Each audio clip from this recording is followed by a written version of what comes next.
8h39, começando a conversa de relação, participação do Eduardo Costa, do Júnior Moreira e da nossa colunista de economia, Rita Mundim.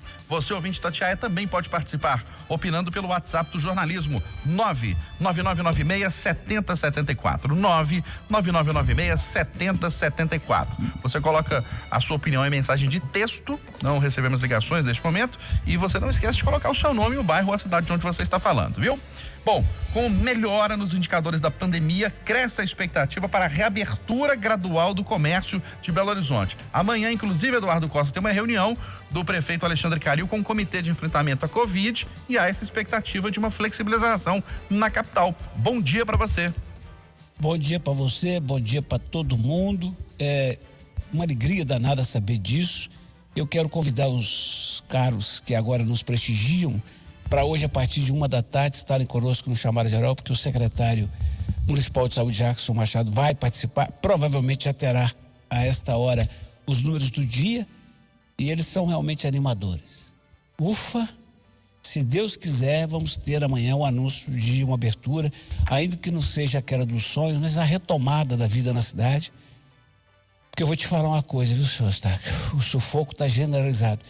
Eu, como é notório, né? Como todo mundo sabe, eu não tenho saído de casa.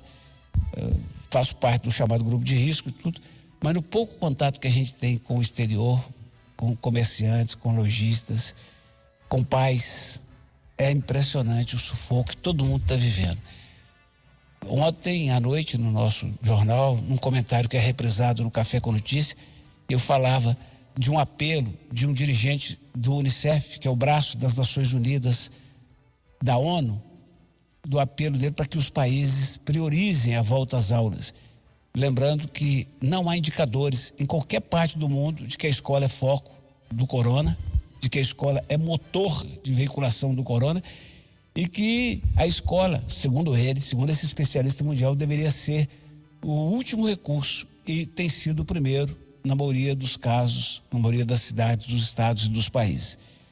Que Deus nos ilumine para que a gente tenha dias melhores, e eu acho que eles estão chegando. Quando eu olho para os números do estado e de Belo Horizonte, eu acredito muito que o pior já passou. Agora é rezar para não vir a terceira onda, senhor Estado. Ah, não, pelo amor de Deus, ninguém aguenta. Ô, Júnior Moreira, além desse alívio de comerciantes, de trabalhadores, o alívio principal que é em relação à saúde, ou seja, estamos num cenário, aparentemente, pelos números, menos pior do que 2-3 semanas atrás. Verdade. Bom dia mais uma vez. Bom dia para todo mundo. A grande comemoração é essa, né? Que nós não vamos ver agora alguém morrer sem atendimento médico. Acho que essa é a grande questão a se colocar. Mas no momento, Eustáquio, também que o comércio está dilacerado, né? A prefeitura realmente vai ter de medir essa água e o fubá direitinho. Está na hora mesmo da reabertura. Pelas pessoas que eu conversei, pelo que eu conversei, né, com as pessoas ali na prefeitura, está todo mundo muito animado para anúncio de uma reabertura. Não sei se na própria quarta-feira ou se isso vai ser a partir da outra segunda-feira, se ainda vão aproveitar o fim de semana para segurar. Isso é uma decisão que eles vão tomar amanhã, mas o clima na prefeitura é um clima de muita alegria, por os números estarem caindo e já são 6 dias, né, de forma ininterrupta, e também para a reabertura desse comércio, né? Eu imagino a pressão que está na prefeitura para a reabertura do comércio, com razão, né? Então, acho que está na hora. A gente tem um dado desse monitoramento no verde, que é o dado mais importante, na minha opinião, que é o dado de transmissão, que a gente vai saber como que isso se dará daqui 10, 15, 20 dias. Então, esse dado vem só caindo, ou seja, menos pessoas vão chegar nas enfermarias. Vou repetir isso novamente. Chegando menos pessoas na enfermaria, menos pessoas chegam na UTI. Então a gente tem aí uma perspectiva de 15, 20 dias pelo menos, de uma situação caindo, né? Dos números voltando a um patamar mais aceitável. Então, na minha opinião, é o momento sim de reabrir, de olhar com carinho também, além da saúde, é lógico, né? Olhar também essa questão dos comerciantes, que a situação está muito difícil. Estou muito animado, viu, Stack, por tudo que eu colhi nos bastidores. Repito mais uma vez, a prefeitura e todo mundo ali, né, em torno do prefeito, está todo mundo muito animado com essa possibilidade de reabertura e esse anúncio de reabertura amanhã. Eu vou usar a mensagem aqui pelo WhatsApp do Marcelo Leroy para fazer um apelo à população. Olha, o Marcelo está dizendo o seguinte: a reabertura da cidade está aí batendo a porta, mas cabe, pelo amor de Deus, à população ter consciência para não ter uma terceira ou quarta onda. Hein, Rita Mundim? Não é porque a cidade pode reabrir que a gente vai parar de usar máscara, fazer aglomeração e não desinfetar a mão, não. Bom dia para você mais uma vez. Bom dia a todos. Marcelo, você leu meus pensamentos. Então, existe o otimismo, a vacina está aí, a velocidade não é a que nós desejamos, mas está aí. Então, as coisas estão indo, né, estão caminhando. Mas, acima de tudo, é necessária a conscientização de cada um do seu papel para estancar a transmissão do vírus. Então, eu uso as suas palavras para fechar aqui o meu comentário, que as pessoas se conscientizem da importância de cada um para que a gente consiga, né, sair desse pior momento e caminhar para o novo normal, seja lá o que for, porque eu acho que não existe mais novo normal, a normalidade vai ser completamente diferente do que já foi. E é isso aí, que cada um faça a sua parte para que a gente siga em frente. Ô, Eustáquio. Sim. Além de endossar esse apelo, eu preciso fazer outro. Há governantes, sejam eles municipais ou estaduais, de que, em melhorando a situação, não fechem os leitos de UTI. Sim. Não fechem. Ah, vou desativar porque não precisa mais. Não, segura aí, pelo amor de Deus, mais uns 30 dias. E eu devo dizer aos ouvintes que eu estou legislando em causa própria, tá? Que eu estou assustado, porque o que era rotina em grandes crises agora virou oficial. A Associação de Medicina Intensiva elaborou uma tabela segundo a qual eles avaliam quem vai e quem não vai para a UTI. Aí, eu não quero nem ver essa tabela, viu, senhor Eustáquio? É uma escolha, pelo amor de Deus, né? Estão lá 2 pacientes com um leito de UTI e aí o médico, infelizmente, tem que escolher qual que vai receber o melhor tratamento, hein, Rita? O Eustáquio, endossando aí o que o Eduardo falou, eu também tô que nem o Eduardo, tô morrendo de medo, legislando em causa própria. Mas aí, na escolha de Sofia não é fácil, não. Mas para que haja um planejamento também de municípios e estados em relação aos medicamentos. Porque eu acho que quando estourou essa segunda onda, aí sim é que os pedidos chegaram de uma só vez e existe uma burocracia muito grande entre você fazer um pedido no Ministério da Saúde e o medicamento chegar no estoque do hospital. E outra coisa, falando de economia, é a lei da oferta e da demanda. Os fabricantes desses produtos, eles não têm como aumentar a produção da noite para o dia. A capacidade das fábricas, ela é limitada. Então, que esse planejamento em relação aos medicamentos também faça parte daqui para frente do diário de tarefas que os governantes têm pela frente, porque a gente está diante do desconhecido. Esse vírus, ele é uma coisa fora da curva. Então, que sejam mantidos os leitos e que sejam mantidos os estoques. Aqui pelo WhatsApp, o Samir do Muritis tem uma outra opinião. Ele está dizendo o seguinte: o fechamento foi feito para o comércio, mas os escritórios estão todos abertos. É só ver o trânsito de Belo Horizonte. Ele está defendendo um fechamento de verdade com fiscalização por 15 dias. Bom, Júnior, o presidente do Senado, Rodrigo Pacheco, avalia pedido para incluir estados e municípios naquela CPI da pandemia. Ei, assunto complicado, hein? Precisava de mais uma polêmica dessa, no meio de uma pandemia do tamanho que a gente está passando? Como eu disse na semana passada, quando isso saiu, eu falei, olha, eu acho que não é o momento da CPI. Acho que inclusive tem questões ali para serem investigadas, principalmente a questão de Manaus. Mas para mim não é momento. Vamos apagar esse fogo primeiro, esse incêndio primeiro, para depois a gente investigar. Se uma CPI já era ruim, imagina 2, como eles estão querendo agora, né? Ou então incluir, né, nesse escopo de investigação, estados e municípios. Essa é a minha opinião que eu preciso deixar clara no início para que as pessoas entendam. A partir de agora, Eustáquio, vou falar um pouquinho do mérito, do que eu vejo nessa situação toda. Pensa bem, a CPI precisa ter um fato determinado. Qual que é o fato determinado? Investigar as questões lá de Manaus, a questão do medicamento, do oxigênio, tem um fato determinado ali. Né? Apesar de muitos falar, não, é para investigar o governo Bolsonaro. É também, mas tem um fato determinado ali específico para ser investigado. Agora imagine uma CPI para investigar estados e municípios. São 27 unidades da federação, mais 5 mil municípios. Como é que você vai investigar alguma coisa? O que vai sair disso aí? Né? Isso só serve para embate político. Já que abriram uma CPI aqui contra o governo, vamos tentar abrir uma outra aqui para pegar governadores e prefeitos e secretários municipais e estaduais, porque aí eles vão desanimar com aquela outra. Enfim, gente, CPI precisa ter fato determinado. Vai investigar 27 unidades da federação e 5 mil municípios? Repito, há condição para isso?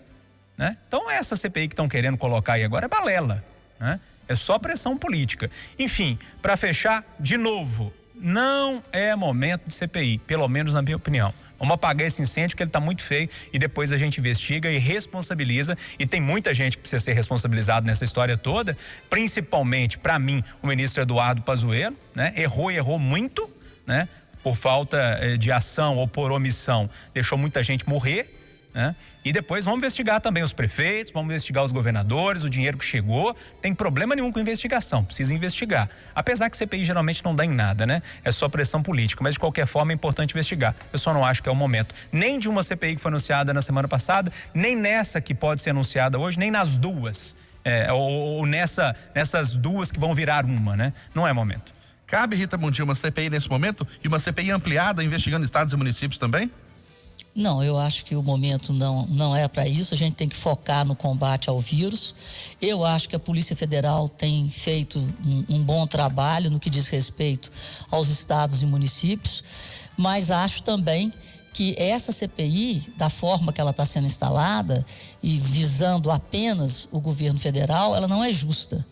Não é justa mesmo, porque os desvios foram feitos ao longo da cadeia, né, entre agentes públicos e setor privado. E nós vimos várias notícias em municípios, em estados. O governador do Rio de Janeiro está afastado por conta de hospitais, dentre outras coisas, hospitais de campanhas, né, etc e tal. Lá em Manaus, tanto no estado quanto no município, houve desvio de recursos. Então, gente, resumo da ópera: politizaram o vírus em cima da eleição de 2022, o que é muito triste para a sociedade. De novo, a nossa jovem democracia precisa amadurecer, porque aqueles que nos conduziram até aqui, desde lá das diretas já, que formaram os partidos e se tornaram os caciques políticos dessa nova jovem democracia, eles estão muito mais preocupados com o bolso deles, com o destino dos seus partidos, do que com a saúde do Brasil.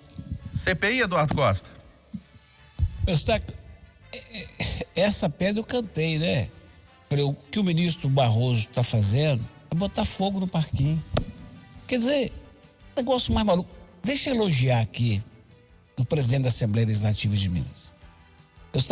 Todos os indicativos são de que Agostinho Patrus não vai estar no time do Zema na eleição do ano que vem. Ninguém me falou isso, tá? É que a gente escuta aqui, escrita por lá. Eu quero acreditar que a Assembleia não vai dar mole pro Zema na hora de aprovar esses projetos da Vale, por exemplo, de privatização, né? O fato de o Otto estar indo embora, o secretário de Planejamento, é um indicativo de que a Assembleia que ele jogou a toalha em relação a privatizar, por exemplo, com o Codemig e tal. Então, nós vamos ter aqui, infelizmente, mas como é parte da vida, nós vamos ter aqui uma disputa ano que vem do governo do estado que pode fazer vítimas as mais pobres. Mas nesse momento, a Assembleia tem ajudado no que pode.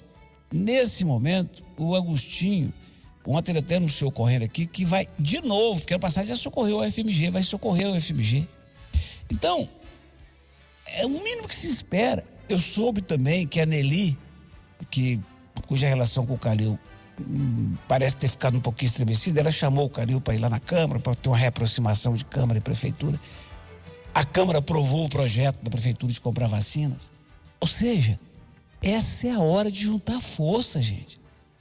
Aí vem o Cajuru, um moço de passado, que a polêmica é o sobrenome dele, e liga para o Bolsonaro uma noite, sábado, sei lá, preocupado com a própria imagem, e fala, não, assim, o senhor tá pegando mal para mim e tal. O Bolsonaro fala umas coisas lá, e a gente não sabe se combinado ou não, porque são dois artistas. São dois casos de psiquiatria, senhor Eustáquio, na minha humilde opinião, e dois artistas. O certo é que isso vem a público e vira o assunto da semana e começa aquele babá. Quando o nosso Senado devia estar preocupado em juntar com a Câmara, com o STF, com o Bolsonaro, para arrumar vacina. Agora, depois, senhor Eustáquio, depois que acabar a pandemia, Eu sou a favor de CPI contra o Bolsonaro, contra todos os governadores e prefeitos do Brasil, contra todos os ministros do STF. Eu sou a favor de tudo quanto é apuração. Mas agora o foco é outro. O foco é outro. O leão está vindo lá para comer a gente e está discutindo quem que foi que levou a gente para aquela situação, né? Eu e você, Eustáquio, vamos fazer um passeio com as nossas digníssimas para a savana africana. De repente, o carro que a gente dá um tchutchu e o leão vem de lá. Aí eu e o Eustáquio vamos discutir de quem foi a ideia de ir à savana africana em vez de ir para Cancún. Pelo amor de Deus. Não dá. Ô, Júnior Moreira, a babá do menino Henry lá no Rio de Janeiro admite que mentiu sobre agressões do padrasto, o vereador Jairinho, a pedido da mãe. Ô Eustáquio, eu admito que esse caso eu não acompanho de forma profunda. Eu não entro nesse caso, é uma coisa que mexe muito comigo, me faz mal. Mas especificamente no caso da babá, é lógico que a babá errou. Ela mentiu, né? Ela cometeu um crime, ela mentiu durante um depoimento. Mas, gente, não pode tirar o foco principal dessa história. O foco principal é o casal, né? Principalmente o tal do doutor Jairinho lá. E a mãe também, que foi conivente com as agressões. Tudo indica que seja nesse sentido, né? A gente não sabe como é que essa babá foi pressionada, a gente não sabe qual que é a situação dela de necessidade de ter o salário ali em dia, como é que isso tudo foi. Então, a única coisa que eu posso falar e que me vem à cabeça não dá para focar na babá, foco no casal. Lógico que a babá vai ter que ter sua parcela de culpa lá por ter mentido, mas o grande problema nesse caso, volto a dizer, é o casal. Eduardo Costa, mais um desdobramento desse caso escabroso do menino Henry lá no Rio de Janeiro? Ô, compadre, esta é outra razão da aflição que tem em relação à volta das aulas. Sabe por quê? Num país pobre como o Brasil, a aula é mais do que o aprendizado. A sala de aula é a sociabilidade. É o menino branco se acostumar a conviver com o negro e o menino pobre se acostumar a conviver com o rico dentro de uma natural sociabilidade, de uma natural interação entre os seres filhos de Deus. E é também um lugar de segurança. As crianças que estão na escola não estão expostas ao abuso. E é um lugar, acima de tudo, um santuário de proteção a meninos como esse Henry. Porque a professora, quando ela é vocacionada, e 99,99% das professoras são, ela percebe, Eustáquio, ela percebe a mudança de comportamento da criança. Ei, o que foi, meu filho? Não. Chama a psicóloga quando a escola tem, chama os pais, conversa. E ela protege uma criança dessa, porque eu assim como o Júnior, eu não gosto de falar muito sobre o caso. E te confesso que dá nó na garganta, sabe? Estraga meu dia, estranho. Estraga. Então, Eustáquio, eu não estou falando por esse menino, eu estou falando pelos outros, milhões que estão vivendo o mesmo drama dele, sabe? É um negócio que não dá pra falar, Eustáquio. Ô Eustáquio, já que a gente tá falando dessa notícia pesada e ela mexe comigo, eu posso dar uma boa notícia? Deve, Júnior Moreira. Então tá, deixa eu quebrar o protocolo aqui então, porque eu tava navegando na internet e eu vi uma notícia muito interessante, porque a gente fala muito de vacina, né? E lógico, a vacina é importantíssima pra gente fazer com que as pessoas não peguem a doença, a Covid-19. Mas tem uma farmacêutica americana chamada Regeneron, que anunciou o sucesso de um teste do medicamento contra a Covid, na verdade um coquetel contra a Covid-19, que ou seja, mesmo se a pessoa pegar, esse remédio vai tratar a doença e vai fazer com que a pessoa não chegue, né, até a UTI, por exemplo. Então, paralelo com a vacina, essa boa notícia, esse coquetel que foi anunciado, a Anvisa inclusive já está analisando ele aqui no Brasil e tomara que aprove o mais rápido possível. É ou não é uma boa notícia, hein, seu Eustáquio? Com certeza, Júnior Moreira, e é sempre bom a gente terminar com boas notícias, para que o nosso dia seja ainda mais positivo, com boas vibrações. Não é mesmo, senhor Eduardo Costa? Saúde, viu? Amém. O sinal eletrônico da Itatiaia vai marcar 9 horas em ponto em Belo Horizonte. Final do Jornal da Itatiaia, primeira edição desta terça-feira. Apresentação, Aline Neves e Eustáquio Ramos. Vem aí o Acirantão. Ótimo dia a todos.